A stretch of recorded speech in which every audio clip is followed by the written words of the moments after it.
Oke, selamat sore ya. Selamat sore waktu San Bernardino ya. Uh, Olah ya. Mudah-mudahan saudara-saudara sehat-sehat semuanya ya. Saya secara pribadi mengucapkan turut berduka cita atas musibah yang melanda beberapa kota, beberapa daerah di Indonesia, di Nusa Tenggara Timur dan juga di Jawa Timur ya. Banyak menelan korban jiwa akibat banjir dan gempa bumi ya. Mudah-mudahan saudara-saudara yang kena musibah diberikan kesabaran, diberikan berkat untuk boleh lagi memulai hidup yang baru, dan mudah-mudahan Tuhan senantiasa menyertai kalian semuanya. Dan juga khusus teman-teman saya, saudara-saudara, family yang berpuasa ya. Saya mengucapkan selamat menunaikan ibadah puasa. Semoga sehat-sehat selalu dan diberkahi segala puasanya ya. Saudara-saudara, saat ini saya akan coba sedikit berbicara tentang dasar-dasar hidup bernegara, bermasyarakat di Amerika ya. Yang pertama, ada namanya freedom ya. Itu terbagi tiga sebetulnya: freedom of speech, kebebasan berbicara, kemudian freedom of assembly, kebebasan berkumpul, dan freedom of religions ya. Dalam religion disebutkan kita boleh beragama dan tidak beragama pun dilindungi sama haknya di mata hukum ya. Kemudian Amerika menganut pasar bebas ya, dan kapitalisme, segala sesuatunya diukur dengan uang ya. Dan yang ketiga, law above all ya, hukum di atas segalanya.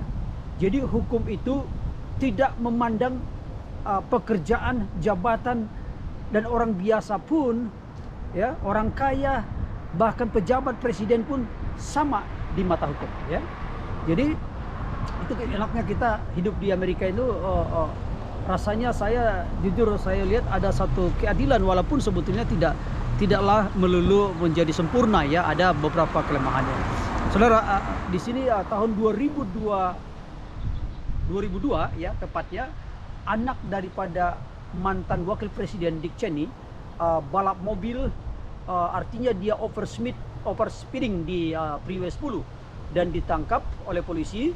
Dia kena denda sejumlah uang, dan juga driver license-nya, SIM-nya di-revoke, artinya ditarik, dan dia harus mengikuti masa suspended ya 6 bulan, dan biasanya 6 bulan, dan dia harus lagi belajar bagaimana cara mengemudikan mobil yang baik dan mengendalikan emosi, sehingga dia boleh lagi mendapatkan SIM yang baru yang telah artinya diperbaharui dengan dia memasuki sekolah driving school namanya ya, sekolah mengemudi ya.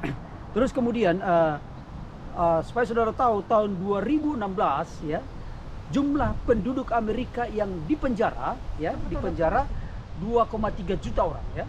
Adalah negara yang paling banyak memenjarakan masyarakatnya ya. Jadi sampai dikatakan 7,5% ya state budget daripada California untuk membiayai penjara-penjara yang ada di California ya. Ada satu peristiwa ketika saya 3 tahun lalu ke San Francisco, kemudian saya ngantri di In-N-Out ya. Kebetulan setelah saya mengguiding orang, kemudian saya antar ke hotel, saya mau makan malam di In-N-Out, saya ngantri, dan tiba-tiba saya lihat ada orang ya masuk, dia tonjok itu security sapamnya, perempuan yang umur 50-an, kemudian tergeletak ya, dan dia nangis dan tidak ada yang membantu.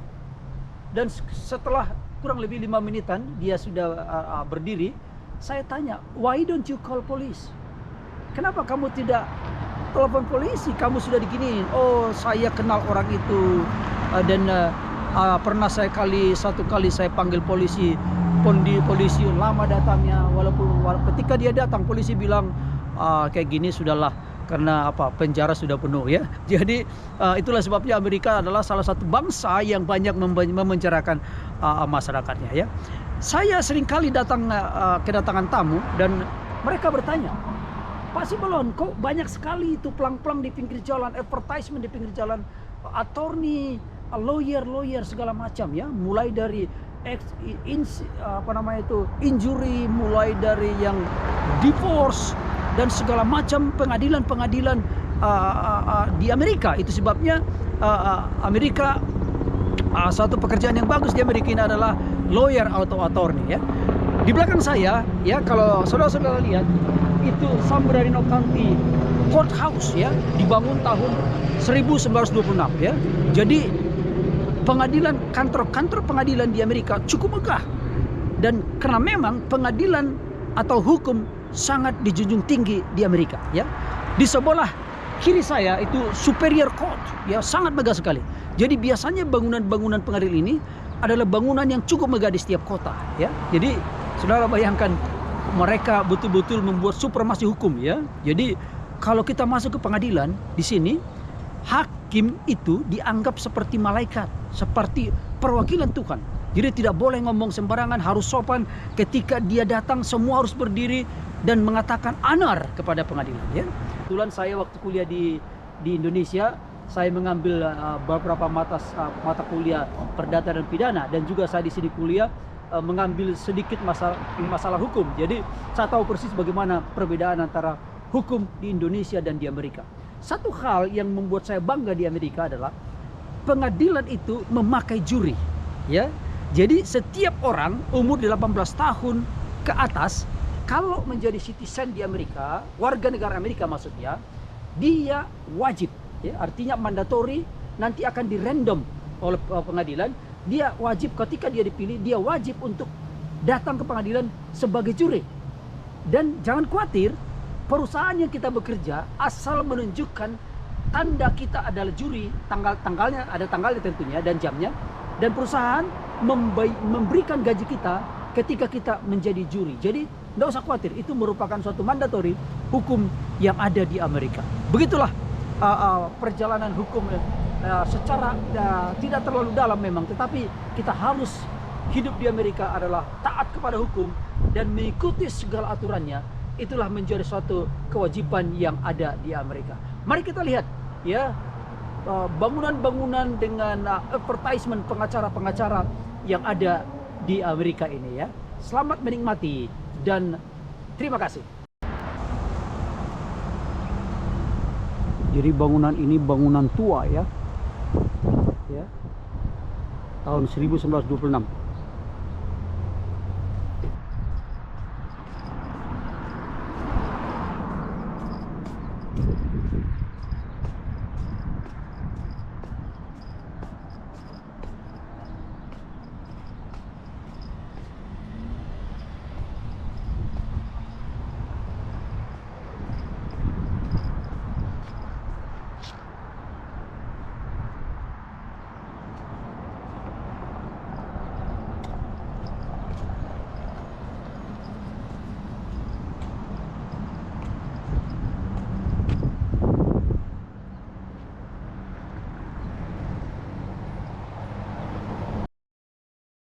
Inilah salah satu contoh penjara di San Bernardino, begitu megah ya, begitu baik.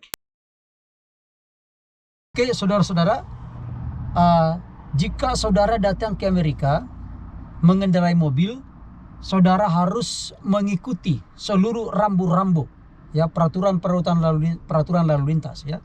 Sekiranya kita ditangkap polisi, kita harus, kalau dikatakan minggir, kita harus minggir ya, dan tangan kita selalu di atas seperti ini ya.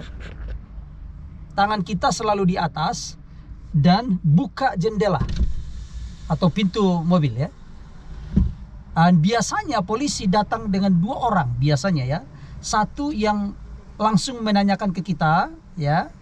Terus kemudian di sebelah kanan biasanya di belakang datang melihat dan mengikuti gerak-gerik kita ya. Jadi itu sebabnya tangan harus di setir ya, tidak boleh bergerak-gerak kemana saja atau ke bawah, karena mereka berasumsi bahwa kemungkinan kita bawa senjata atau barangkali bawa senapan ya, bawa gun ya. Jadi tangan harus di sini, kemudian dia tanya Dan kita jawab. Tahun 2002 ketika saya ada kedatangan teman baru dari Indonesia, dia ditangkap polisi. Kemudian ya biasalah kalau Indonesia kan kita bisa turun menghampiri polisi, Pak, apa yang salah begitu ya.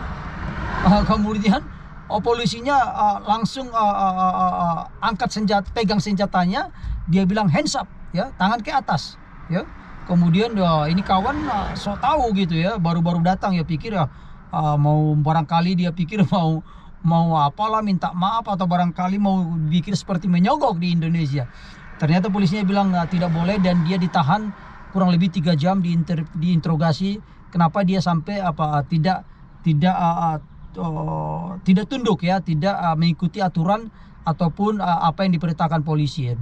Polisi baru sadar bahwa dia baru datang dari Indonesia dengan memakai SIM internasional. Jadi di sini kita harus mengikuti segala aturan yang berlaku yang ada di Amerika ya. Jadi kita punya hak, kalau kita misalkanlah tidak setuju apa yang diputuskan polisi, kita berhak membawa ke pengadilan ya. Saya jujur ya, 4 kali saya datang ke pengadilan masalah mengendarai mobil, saya bisa menangkan 2 ya, asalkan ada bukti-bukti dan argumen, data-data yang lengkap, dan bisa meyakinkan pengadilan atau hakim, kemungkinan bisa juga kita lepas ya. Itu sebabnya yang paling perlu adalah ketika datang ke Indonesia, ke Amerika, mengendarai mobil di Amerika, ikutilah peraturannya. Inilah salah satu contoh advertisement ya, The Accident Guy ya, yang dia menawarkan untuk orang-orang yang injury atau kecelakaan dalam accident bermotor tentunya ya. Jadi kalau mau Anda tinggal telepon dia di nomor telepon yang jelas tertera di situ ya. Jadi inilah.